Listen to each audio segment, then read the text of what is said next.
This facility does about 20,000 tons of ferrous scrap metal a month, another 2.5 million pounds of non-ferrous. We run a mega shredder on site, along with a sorting plant for the auto shredder fluff, along with the retail non-ferrous area. You've been working for SA Recycling for 15 years. What do you love about your job? I love everything about my job. I love the job because it changes every day. It's always a challenge. It always keeps you on your toes. There's never a dull moment in the scrap industry, especially in the markets that we have right now. It's just fun. It's fun being in the mix. It's fun having to put the puzzle together to make everything work and to run a profitable business. And what are the main challenges at this moment?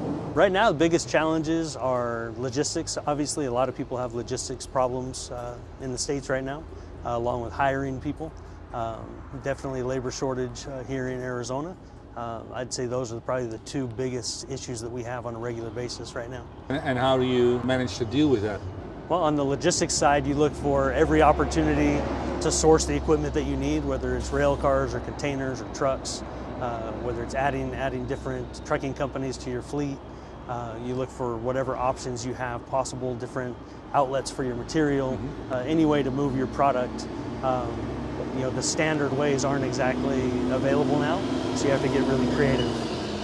You can't take no for an answer. You've got to get creative. You have to move your scrap. Jeff, Arizona is well, one of the hottest places in the U.S. Right. Can get really hot here in the summer. How do you cope with that here at the facility? So a lot of it for our employees, we try to do as much in the morning or in the evenings as possible. So some of the operations, especially torch cutting and things like that, we'll move those into the early morning hours when it's still dark, keep it as cool as possible.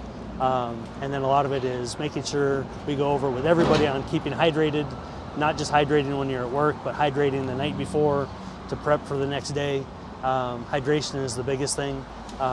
When our employees need water breaks, they take water breaks. We're very lenient on when they need water breaks.